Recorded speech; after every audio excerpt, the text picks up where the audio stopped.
अगर सीज़न 1 और सीज़न 2 नहीं देखा तो पहले वो देख लो। पिछले पार्ट में हमने देखा था जब river defying sector middle stream में स्काई रिवर कोर्ट की जगह लेता है तो स्काई रिवर के सारे रिसोर्सेज रिवर डिफाइंग सेक्टर के पास आ जाते हैं। इस बात से बाकी के मिडल स्ट्रीम के सेक्टर चुप नहीं रहते और वो रिसोर्सेज छीनने के लिए फिर से लेगेसी ट्रायल करना चाहते हैं। इस ट्रायल में सिर्फ बाय ही इंटरेस्ट के लिए क्वालिफाई करता है। ट्रायल में पहले तो दूसरे सेक्टर्स बाय को एक भी सील नहीं लेने दे रहे होते, इसलिए बाय अपनी पॉइजन पिल यूज़ करता है, लेकिन वो ज़्यादा देर तक काम नहीं करती। फिर बाय बचने के लिए सील माउंटेन के अंदर चला जाता है। वहाँ बाय को पता चलता है कि बाय एक ऐसी जगह है जहाँ पहले कोई नहीं आ पाया। तब अचानक माउंटेन ग्लो करने लगती है। दूसरी टीम्स ने जो सील जमा की थी वो सारी बाय की बॉडी में एब्जॉर्ब होने लगती हैं और साथ में बाय को मिडल स्ट्रीम की 10 सीक्रेट टेक्निक में से एक टेक्निक ह्यूमन माउंटेन आर्ट्स मिलती हैं। बाय जब बाहर आता है तो बाकी के एल्डर्स अपने स्टूडेंट्स को इंजर देखकर बाय को सबक सिखाना चाहते हैं, लेकिन मिशनरी आकर उन्हें रोकता है। मिशनरी के जाने के बाद सबको समझ आ जाती है कि सारे रिसोर्सेज अब रिवर डिफाइंग सेक्टर के पास हैं, इसलिए वो हंग को मक्खन लगाने लगते हैं। अब आगे उधर सेक्टर में कोई बात कर रहा होता है। यंग पैट्रियार्क ने सारे सेक्टर के लिए जो किया है उस वजह से उनके लिए वेलकम पार्टी रखी जा रही है। बाय अब सारे सेक्टर की लड़कियों का ड्रीम हस्बैंड बन गया है, लेकिन मैं तुम बाय के सबसे ज़्यादा क्लोज हो। सारी लड़कियां बाय से कह रही होती हैं, बाय तुम हमारे हीरो हो। बाव कहता है कि बाय ने अकेले ही तीनों सेक्टर को हराया है। इस तरह की वेलकम सेरेमनी देखकर बाय कहता है ये कुछ ज़्यादा नहीं हो गया। मे बाय को एक पाउच देती है, लेकिन वो बाय के लिए गिफ्ट लाना भूल गई थी। बाय मे से पाउच लेता है, जिससे मे शर्माते हुए भाग जाती है। पाउच में मे ने बाय के लिए एक मैसेज लिखा है, मैं चाहती हूँ कि बाय हमेशा सेफ रहे और हमेशा हेल्दी रहे, और मैं चाहती हूँ कि बाय हमेशा मेरे साथ रहे। बाय सोचता है कि मे इतना अजीब क्यों बिहेव कर रही है, और तब वहाँ जून को देखकर बाय ब्लश करने लगता है। सॉन्ग आकर जून पर कपड़ा डालता है। बाय कहता है ये सब इतना अजीब क्यों बिहेव कर रहे हैं। फिर उसे याद आता है कि पैट्रियार्क ने क्या कहा था और उसे समझ आ जाती है ये सब पैट्रियार्क ने किया है। बाव कहता है कि तुम्हें तो खुश होना चाहिए। बाय कहता है अभी मेरे पास इन चीज़ों का समय नहीं है, अभी मैं अपनी कल्टीवेशन पर फोकस करना चाहता हूँ। उधर सिटी में दो लड़कियाँ बाय को हेलो कहती हैं, लेकिन बाय के जाने के बाद लड़ने लगती हैं। एक कहती है यंग पैट्रियार्क मुझे देख रहे थे, लेकिन दूसरी कहती है नहीं वो मुझे देख रहे थे। बाय जब ढाबे पर चाय पी रहा होता है तो लड़कियां विश करती है कि वो बाय का कप होती। तब रात को बाय रिलैक्स करते हुए सोचता है। सच पे गर्म पानी से सारी थकान उतर जाती है और तब फिर से बाहर से आवाज़ें आने लगती हैं। जून और मे बाहर उन लड़कियों से कहती हैं यंग पैट्रियार्क अभी आए हैं, उन्हें रेस्ट करने दो। एक लड़की जून और मे से कहती है माना तुम लोग यंग पैट्रियार्क के क्लोज हो, इसका मतलब ये नहीं है कि यंग पैट्रियार्क ने तुम्हें चुन लिया है, हमें भी उतना ही हक है जितना तुम्हें। ये सुनकर जून कुछ नहीं बोल पाती और तब एक बड़ी सी लड़की कहती है बाय तुम मुझे भूल कैसे सकते हो। बाय गुस्से में अपनी स्पिरिट बॉडी समन करके कहता है सेक्टर अभी स्टेबल नहीं हुआ और तुम लोगों को शादी की पड़ी है। अगर अब किसी ने दोबारा शादी की बात की तो सेक्टर के रूल्स के हिसाब से पनिशमेंट मिलेगी। ये सुनकर लड़कियां कहती हैं बाय कितना बहादुर है, अब मुझे वो और भी ज़्यादा अच्छा लगने लगा है। बाय के घर को लड़कियों ने घेर लिया है। लड़कियां कहती है कि बाय तुम हमारे साथ क्लोज डोर कल्टीवेशन करो। बाहर शोर की वजह से बाय अपनी कल्टीवेशन पर फोकस नहीं कर पा रहा होता। कुछ समय बाद आवाज़ें आना बंद हो जाती हैं। बाय बाहर देखने जाता है और तब बहुत सारे लव लेटर अंदर आने लगते हैं। एक लव लेटर में लिखा होता है बाय उस रात तुम मुझे अकेला छोड़कर चले गए, तुम्हारे जाने के बाद मैं अकेली हो गई।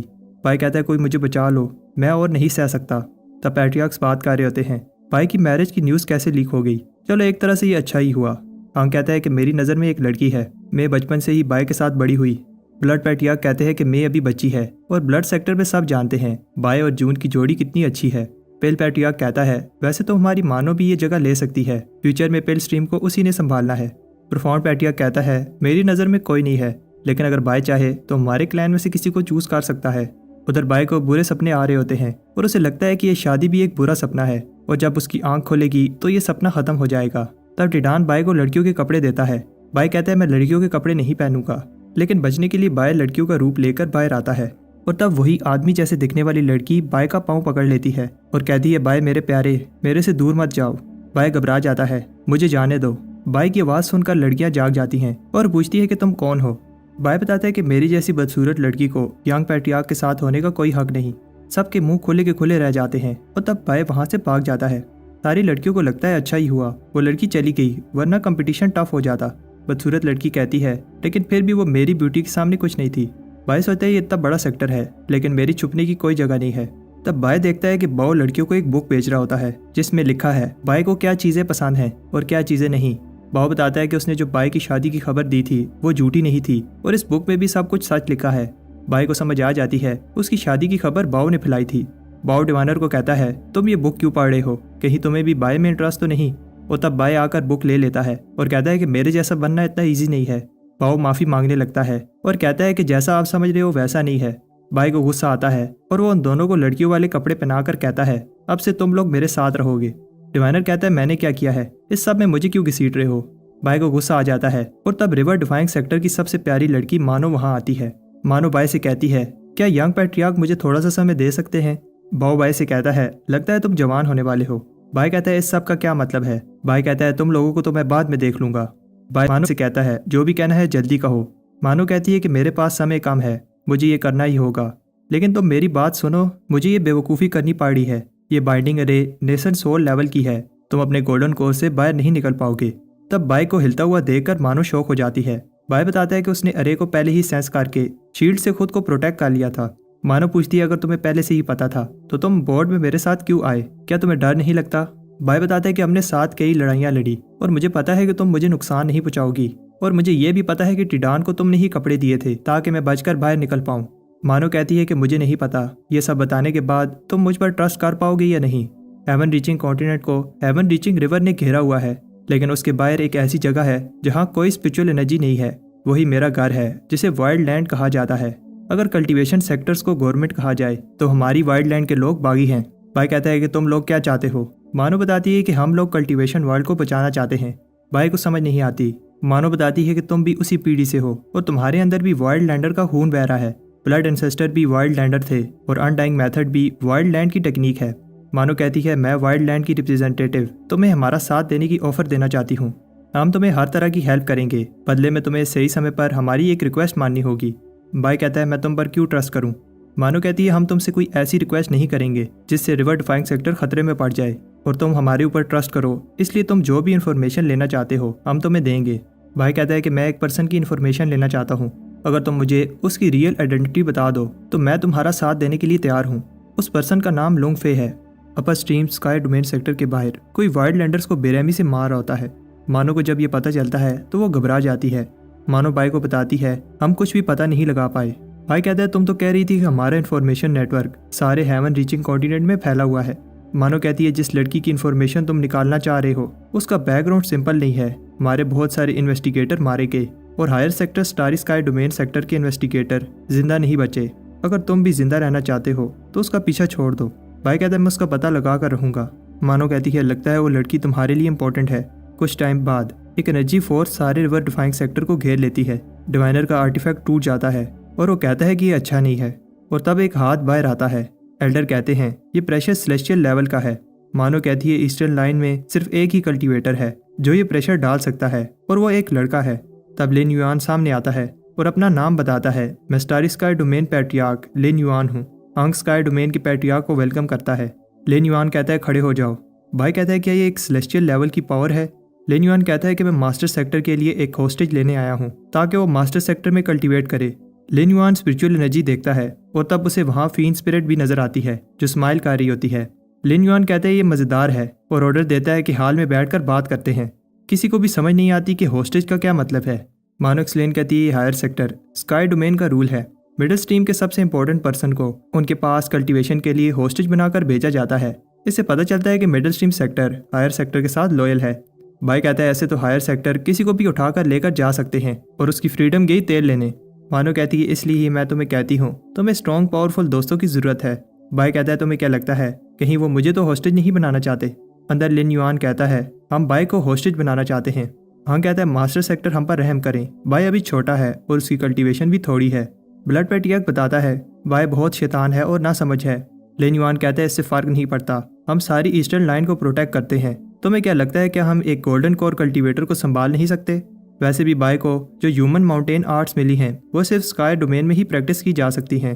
हाँ कहता है लेकिन लिन युआन कहता है तुम लोग अभी मिडिल स्ट्रीम में आए हो, वैसे तो तुम लोगों की औकात नहीं है कि किसी भी कल्टीवेटर को होस्टेज बनाया जाए। हाँ कहता है ये स्काई डोमेन का हम पर एहसान है। लिन युआन खुश हो जाता है और कहता है अगर तुम लोगों को और कुछ नहीं कहना तो मैं अनाउंस करता हूँ मैं स्काई डोमेन का रिप्रेजेंटेटिव बाय को होस्टेज बनाना चाहता हूँ। वो अपने साथ 5 गार्डियंस को लेकर आ सकता है और 10 दिन में उसे स्काई डोमेन में कल्टीवेशन के लिए आना होगा। और हाँ एक और लड़की को भी आना होगा, इसकी कल्टीवेशन यूनिक है। सब बात कर रहे होते हैं कि हम स्काई डोमेन के ऑर्डर के सामने कुछ नहीं कर सकते, वरना हमारे साथ भी वही होगा जो स्काई रिवर कोर्ट के साथ हुआ था। बाय कहता है तुम लोग घबराओ नहीं, सब ठीक हो जाएगा। पैट्रियार्क बाय और उस लड़की को हाल में बुलाते हैं।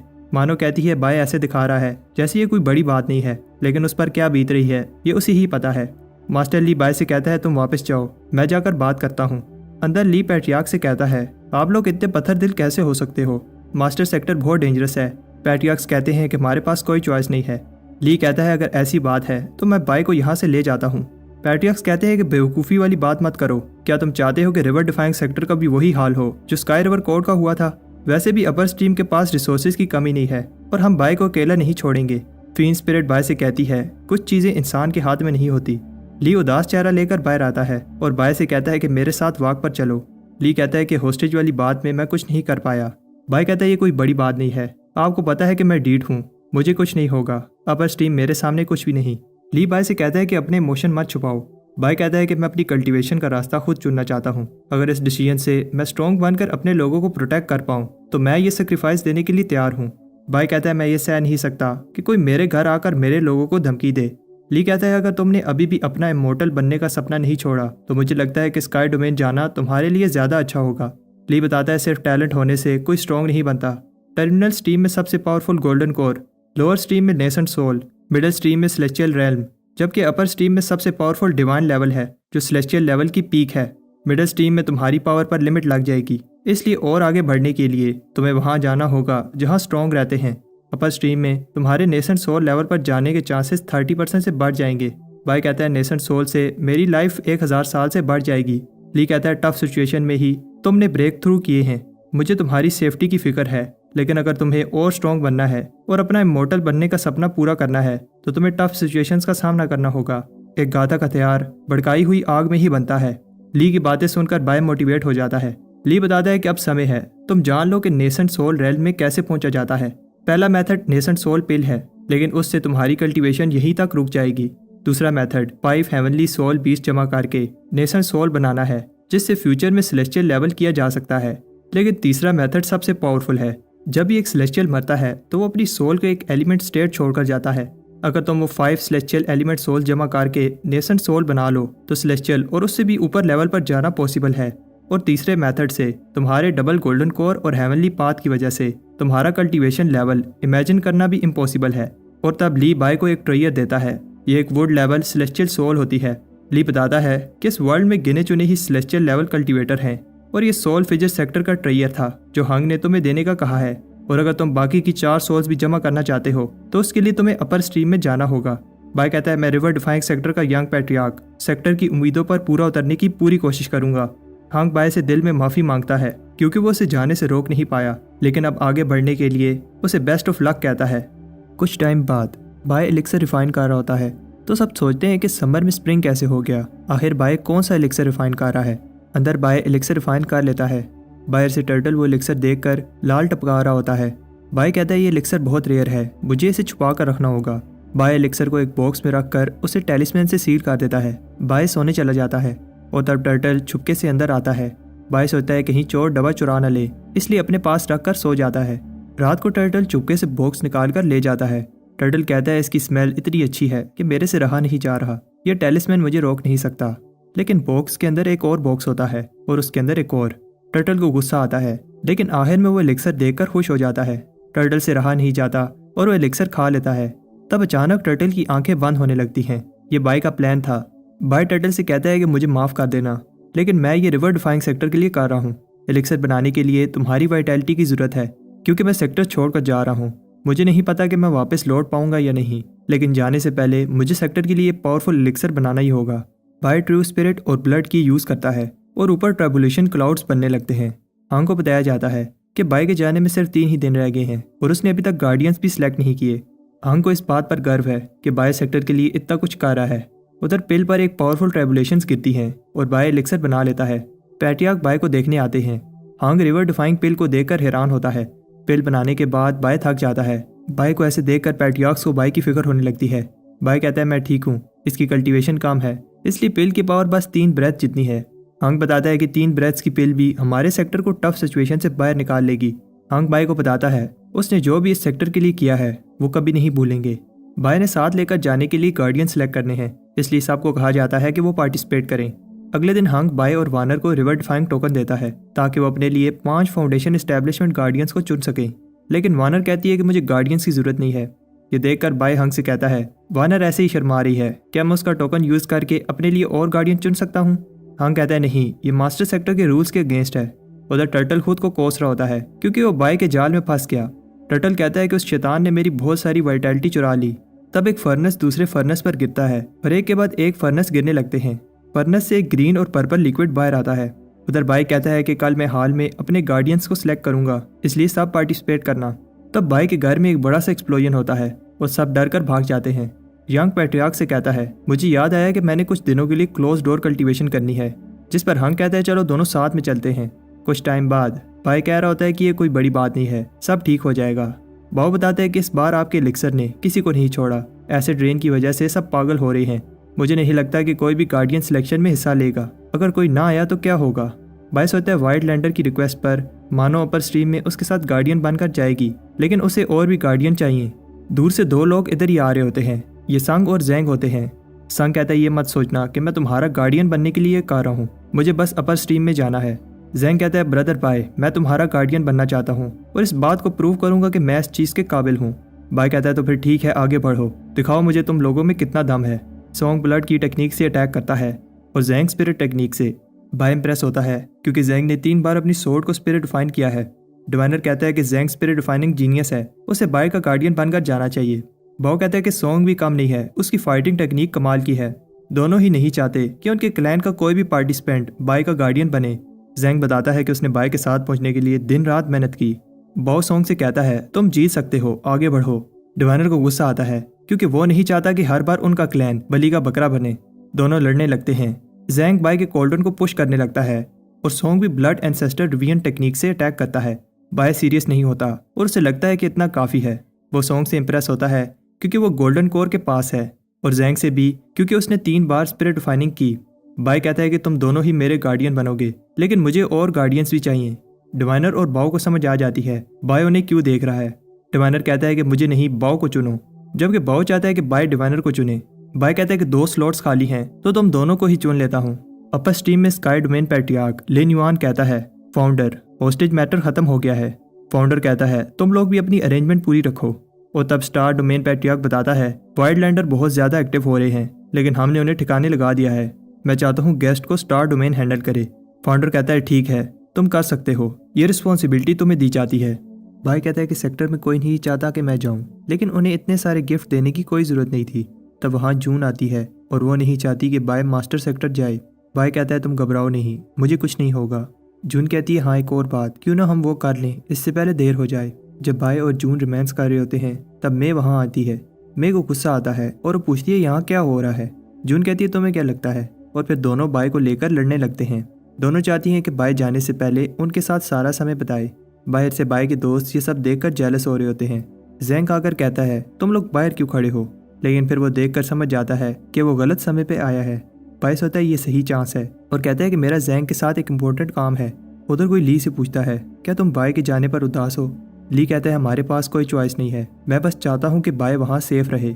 आज बाय ने मास्टर सेक्टर जाना है। बाय जाने से पहले सबको थैंक्स कहता है उस प्यार के लिए जो उन्होंने दिया।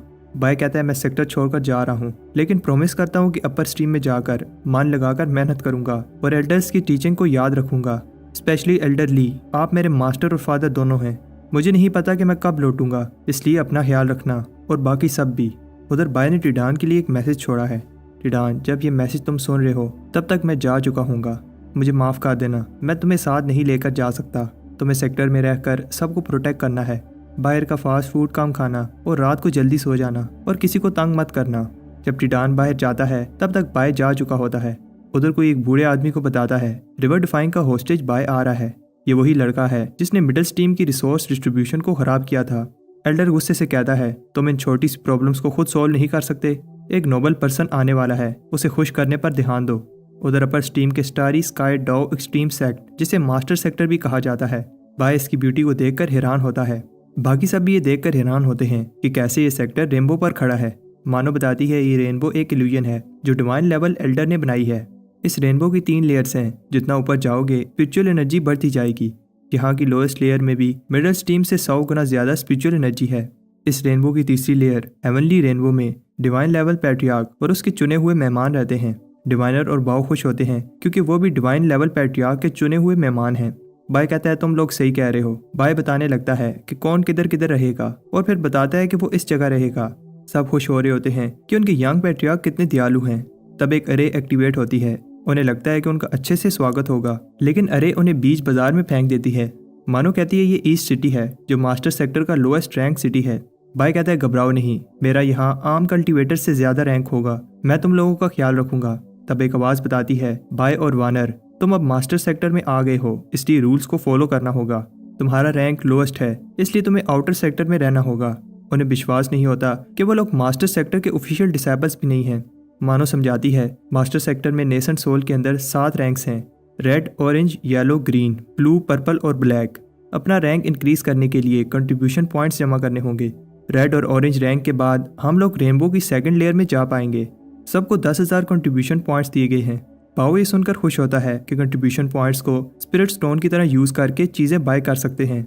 बाय कहता है तुम लोग घबराओ नहीं, इतने सारे कंट्रीब्यूशन पॉइंट से हम इजीली आउटर सेक्टर में रह लेंगे। सिटी मार्केट में सारे मर्चेंट्स अपनी अपनी स्किल दिखा रहे होते हैं। जैंग यहाँ के वेपन से इम्प्रेस होता है। यहाँ सारी चीजें हाई क्वालिटी की हैं। थोड़ा घूमने के बाद सबको भूख लग जाती है। बाय कहता है यहाँ स्पिरिचुअल एनर्जी इतनी ज़्यादा है कि मेरी बॉडी फोकस करे बिना ही कल्टीवेट कर रही है। एनर्जी फ्लो ज़्यादा होने की वजह से जितनी स्पीड में एनर्जी बॉडी में एब्जॉर्ब होती है उतनी ही स्पीड से निकल भी जाती है। वानर सोचती है अगर मैं लोगों के साथ रही तो हायर सेक्टर की नज़र में आ जाऊंगी, मुझे पहले खुद को स्ट्रॉन्ग करना होगा। वानर सबसे कहती है अब यहाँ से आगे मैं अपना रास्ता खुद चुनूंगी। बाय को समझ नहीं आती कि इस लड़की के दिमाग में क्या चल रहा है और तब सॉन्ग के पेट से भूख की वजह से आवाज़ आने लगती है। बाय कहता है मैं तुम लोगों को यंग पैट्रियार्क हूँ, इसलिए आज मैं खाना खिलाऊंगा। एक रेस्टोरेंट वाला बाय को देखकर कहता है मुझे आप कोई नोबल लग रहे हो, आप क्या खाना पसंद करोगे। बाय कहता है तुम्हारी नज़र अच्छी है, यहाँ की बेस्ट डिशेज लाओ। जैंग कहता है क्या ये कम नहीं है। शेफ बताता है खाने के साइज पर मत जाओ, इसके अंदर सारे इंग्रेडिएंट्स हाई स्पिरिचुअल एनर्जी के हैं। ये सुनकर सब पेट भरकर खाने लगते हैं। शाम हो जाती है। बाय कहता है खाना अच्छा था, बिल बताओ।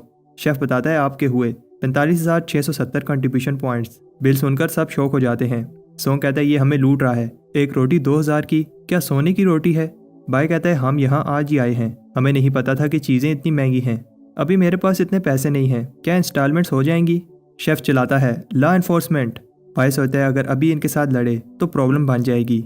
बाय शेफ से कहता है तुम गलत समझ रहे हो, साइड पर आओ, प्राइवेट बात करनी है। कुछ टाइम बाद शेफ कहता है अपना ख्याल रखना और दोबारा ज़रूर आना। सोंग को गुस्सा आता है लेकिन किसी को भी समझ नहीं आती कि क्या हुआ। तब हमें पता चलता है कि क्या हुआ था। बाय शेफ को मक्खन लगाता है और फिर कहता है कि तुम हमें जाने दो, तुम्हें गरीब की दुआ लगेगी। लेकिन शेफ नहीं मानता। बाय कहता है अच्छा तो फिर डिस्काउंट ही दे दो। शेफ कहता है अच्छा ठीक है, जो तुमने अच्छी बातें की हैं उसके लिए 70 रुपये छोड़ देता हूँ, तुम्हारा हुआ 45,600। बाय कहता है हम एक ही दिन में गरीब हो गए। दूर खड़े 2 लोग कहते हैं आगे आगे देखो होता है क्या। मानो माफ़ी मांगती है क्योंकि उसे इस चीज़ का पता नहीं था कि यहाँ चीज़ें इतनी महंगी हैं। बाय कहता है घबराओ नहीं, ऐसा नहीं है कि दुनिया ही ख़त्म हो गई, जब तक मैं तुम्हारे साथ हूँ तुम्हें टेंशन नहीं लेनी चाहिए। सबसे पहले हमें रहने के लिए जगह ढूंढनी होगी। सेलर बताता है इतने कंट्रीब्यूशन पॉइंट्स में इससे अच्छा घर नहीं मिल सकता। चारों साइड से अच्छी सनलाइट और फ्रेश एयर आती है, लेकिन ये घर किसी खंडर से कम नहीं होता।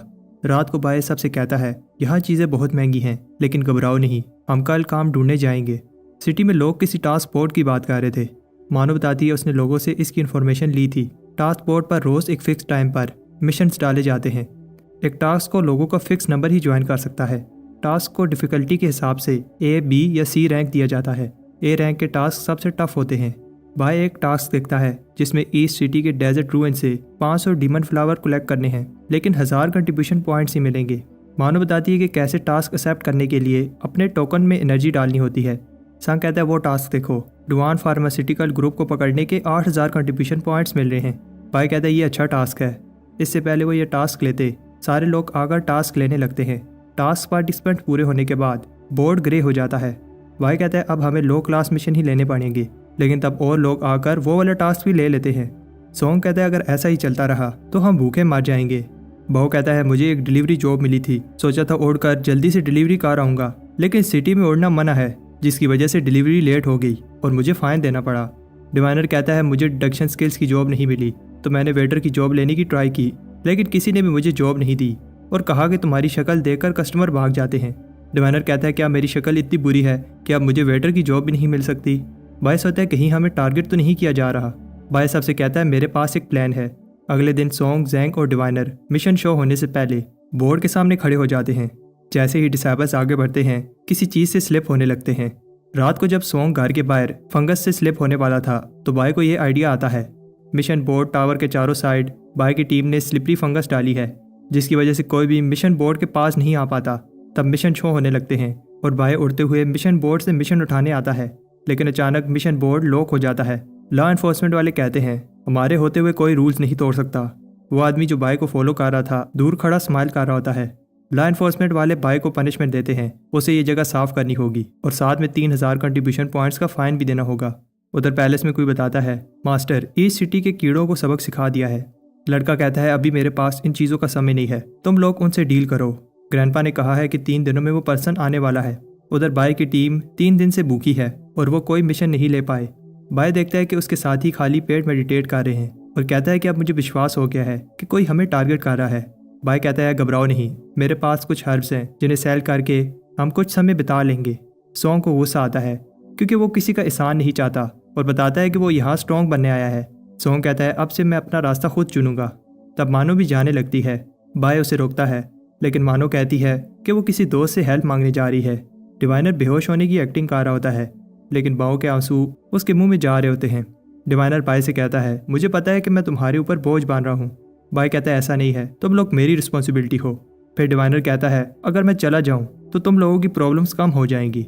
बाव और डिवाइनर को पता है कि अगर वो बाय के साथ रहे तो टारगेट बनेंगे, इसलिए बाव कहता है हम दोनों तभी वापस आएंगे जब एक सक्सेसफुल आदमी बन जाएंगे। बाय जैंग से कहता है अगर तुम भी जाना चाहते हो तो जा सकते हो, क्योंकि अगर मेरे साथ रहोगे तो तुम भी टारगेट बन जाओगे। जैंग बाय से कहता है तुम घबराओ नहीं, मैं जाकर पैसे कमा कर लाता हूँ। बाय जैंग को स्पिरिट स्टोन देता है, लेकिन जैंग मना कर देता है क्योंकि ये मुश्किल समय में काम आएंगे।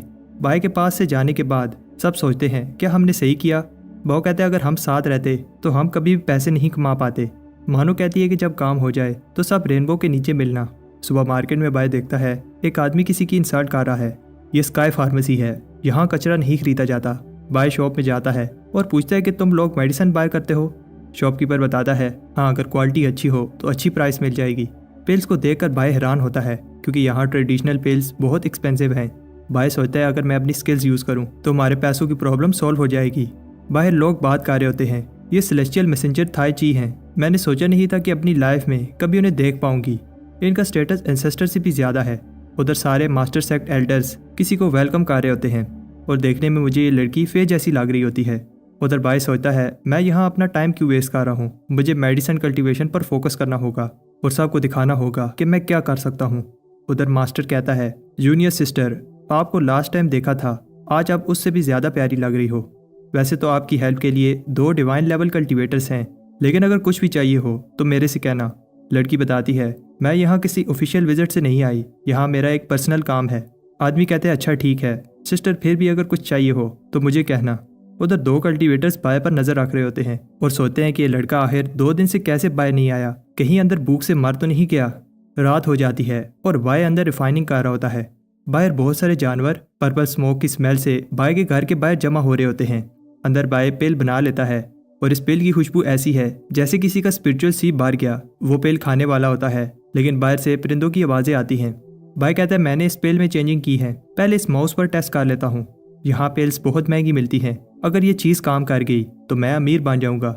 सुबह जब बाय उठता है तो देखता है कि चूहा पिंजरे से बाहर भाग रहा है और अब वो बोलने भी लगा है। चूहा बाय से कहता है फिर मिलते हैं, सी यू सून बड़ी। बाय खुश होता है क्योंकि इसके पेल ने ना सिर्फ फिजिकल प्रॉब्लम सॉल्व की है, साथ में स्पिरिचुअल रेल्म भी ओपन कर दी। बाय मार्केट में जाकर अपना स्टॉल लगाता है। स्टारविंग पेल ट्रैवल में साथ ले जाओ और भूख को भूल जाओ, लेकिन कोई भी कस्टमर नहीं आता। पास के शॉपकीपर्स कहते हैं लगता है तुम यहाँ नए आए हो, पुराने लोगों का काम नहीं चल रहा, तुम्हारा कहाँ से चलेगा। बाय कहता है तुम लोग कचरा बेच रहे हो, मेरी पेल किसी ट्रेयर से कम नहीं। बाय स्पीकर में बोलता है क्या तुम्हारा काम में मन नहीं लगता और सारा दिन थके थके रहते हो, अब और नहीं, एक बार ये पिल खाओ और सब कुछ भूल जाओ। बाय अपनी पूरी कोशिश करता है लेकिन कोई भी कस्टमर नहीं आता। बाय कहता है ऐसे तो मैं भूख के मारे मर जाऊंगा, जब मैं पिल बना रहा था तब तो बहुत सारे जानवर जमा हो गए थे। फिर बाय को एक आइडिया आता है और वो पिल निकाल कर उसकी खुशबू को फैलाने लगता है। जैसे ही खुशबू पहले आदमी को आती है उसे ऐसे लगता है कि जैसे वो किसी फूलों के बाग में खड़ा है और उसका माइंड रिलैक्स हो जाता है। तब बहुत सारे लोग बाय के स्टॉल के बाहर जमा होने लगते हैं।